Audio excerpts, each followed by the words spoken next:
pastor não é confete. Pastor não é glamour. Muito embora o pastor, às vezes, é pagiado por muita gente, mas pastor não é isso, irmão. E, às vezes, a gente chora e tudo, mas pastor é choro. Pastor é difícil. E aí a gente ouve, né, de um pioneiro do Evangelho. De um pioneiro. De quando, por exemplo, o DOPS normalmente pegava os pastores e fichava no DOPS, porque achava que o pastor era um subversivo. Quando subversivo, hoje a gente descobre quem é. E aí a maioria desses obreiros antigos eram levados para lugares e levava uma surra, porque ele era entendido que ele era alguém que fazia mal para a sociedade. Então, assim, o pastor Antônio Genário viveu tudo isso. Foi torturado, sofreu, não por uma causa política, mas por pregar o Evangelho. Né? E nós, hoje, precisamos ouvir esse tipo de gente. Porque hoje não se vê pastor que sofre. Porque o cara começa a sofrer, ele deixa de ser pastor. Pastor que sofre está raro. Porque, não, você é pastor? Não, eu já fui. Ué, mas como assim? Você era... Pastor não é cargo, irmão. Pastor é um chamado. Você pode mudar lá para a Arábia Saudita, você é pastor. Você só não assumiu, mas você é pastor, se você foi ungido para aquilo. E ouvir pastor Antônio é importante. E eu estava dizendo hoje de manhã, no primeiro culto, que nós estamos com problemas, né? Com a questão, queimou ali o data show, não é coisa barata. Nós já corremos atrás de peças, porque às vezes é bom falar isso, que as pessoas falam, o que o pastor está fazendo, que ele não comprou esse negócio. Então não achou peça. Então nós vamos comprar um outro tipo de telão. Mas só que esse não é um momento de gastar. Nós precisamos melhorar a arrecadação de novo. Porque muitas vezes, por causa da pandemia, muito crente deixou de consagrar dízimo e oferta. Então, aí eu poderia dizer assim, eu não vou passar o vídeo em homenagem ao pastor, porque a igreja não tem um telão. Mas eu disse aos irmãos de manhã, eu falei, irmãos, nós fomos lá numa casa, arrumamos uma televisão, colocamos no altar, ficou meio improvisado, mas eu faço questão, é um vídeo muito simples, mas para honrar o pastor Antônio. E com ele e tantos outros que nós, às vezes, nem sabemos que eles existiram, mas que enquanto hoje a gente pode curtir, que tem uma igreja em cada esquina, eles pegaram a rocha e capinaram, abriram mata, né? Uma mata virgem. Então, novo largou família, largou mãe para trás e foi passar fome pregando o Evangelho. Então, só para honrá-lo mesmo. Amém, meus irmãos? Amém, Jesus? Então, a honra, né? A Bíblia diz que a gente precisa praticar a honra. Honra, sempre honra. Quer que Deus te prospere? Honre. Honre não é bajular, não. Honrar é reconhecer. Reconheça. Honra, seja grato. Amém, meus irmãos? E falo com vocês, eu conheço muitos defeitos dos meus líderes, mas eu os honro. Os honro. E assim, às vezes eu vejo alguém falando mal, eu não compro briga. Mas se der, eu compro briga. Eu falo. Se você está falando, você conhece? Não, porque você conhece? Não, eu não conheço. Então não fala.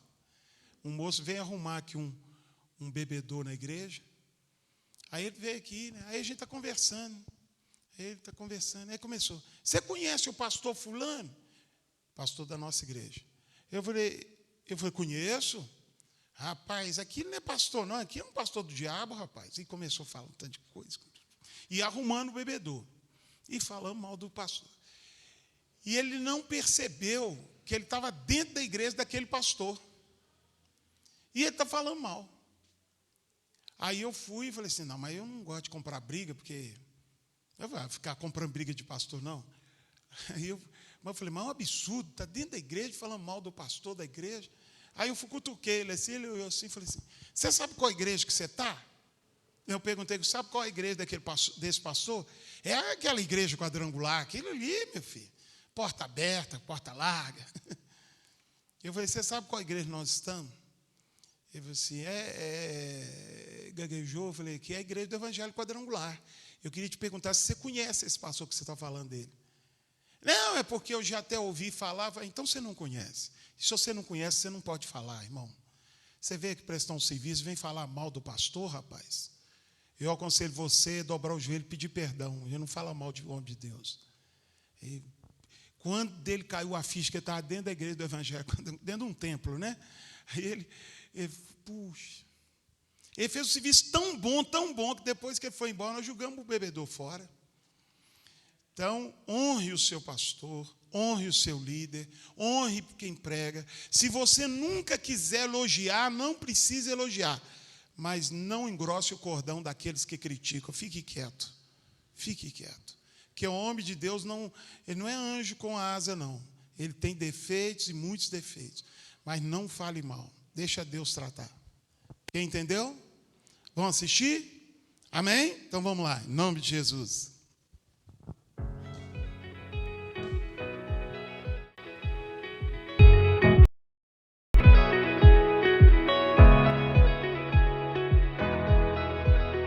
Eu nasci num lugar chamado Guaimbê.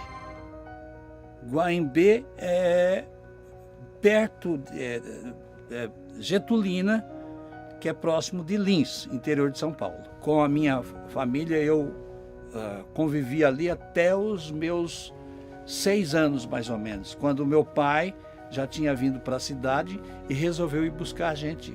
Aí um dia, alguém disse para minha mãe, convidou ela para ir na igreja, numa reunião de um tal de missionário lá, Jaime Palharim, e aí a minha mãe começou a ir. E da minha mãe, logo eu também comecei a ir. Depois que eu estava lá, que eu comecei a ir, aí veio o Mário. O Mário estava brabo, porque ele achava que o missionário estava enganando a minha mãe, enganando a mim. Então ele foi lá para dar um coro no missionário. Quando ele chegou, ele me viu, eu vi ele também, e eu fiquei contente de ver ele. E aí ele deixou de lado aquela bronca toda e começou a frequentar a igreja também. Já nos primeiros 2 ou 3 meses, a gente já sentia aquela vontade de sair com os grupos. Então a gente ia com um grupo de homens, ou com um grupo de mulheres, ou um grupo de jovens. Nós íamos pregar na roça, nos sítios, nas fazendas, nas feiras públicas, mas sempre ia alguém que tocava um instrumento, 2 ou 3, e começava a parar a gente, eles iam parando para ouvir, aí alguém saía e pregava. Como missionário, eu peguei um ônibus e fui até Uruguaiana. Oh, que distância! Eu me lembro que quando eu estava a caminho de Uruguaiana, quase para chegar, aí me veio na cabeça assim, gente, eu vim aqui para abrir igrejas, mas eu não sei pregar e não sei uma porção de coisa que tem que saber. Então, se eu não sei pregar, o que eu vim fazer aqui? O que restava para a gente? Só falar que Jesus Cristo, e em nome dele nós podemos ser abençoados, curados e assim por diante. Quando eu cheguei, eu percebi que a igreja estava com muita necessidade de um trabalho de reavivamento. E lá eu comecei a pregar em cima de um banco da pracinha e fazer programa no rádio, e apareceram lá umas 100 pessoas, depois 200, depois 300, depois foi só aumentando, com cerca de mais de 5.000 pessoas. Bom, eu preguei, ajudei a abrir igrejas no Rio Grande do Sul, eu ajudei a abrir a igreja de Apucarana, no norte do Paraná, eu ajudei pregar em igreja no estado de São Paulo. Em 1969, eu peguei um ônibus junto com um rapaz que se chama Dirceu Duarte, para abrir a primeira igreja quadrangular de Pernambuco. Quando eu, Mário de Oliveira, pastor e missionário Josué Benson, lá de Belém do Pará, quando nós saímos para abrir igrejas, tinha menos de 120 igrejas quadrangular no Brasil. Nós estávamos então em Recife e eu, pela minha pregação e juntando uma multidão, incomodou a Igreja Católica. A polícia foi me buscar depois da reunião, me levou para a cadeia, na Secretaria de Segurança Pública em Recife, e eu passei a noite naquela cela e vinha pensamento assim, quem será? Eu não tenho amizade com ninguém em particular nessa cidade, quem será que vai fazer alguma coisa por mim?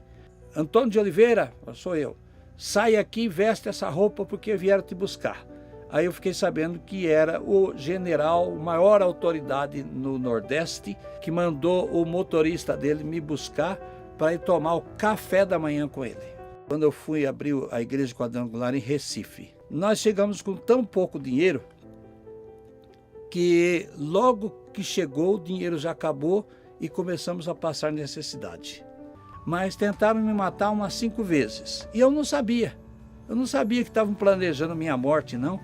Quem é missionário, quem prega desse jeito, tem sempre vários e vários momentos de emoção.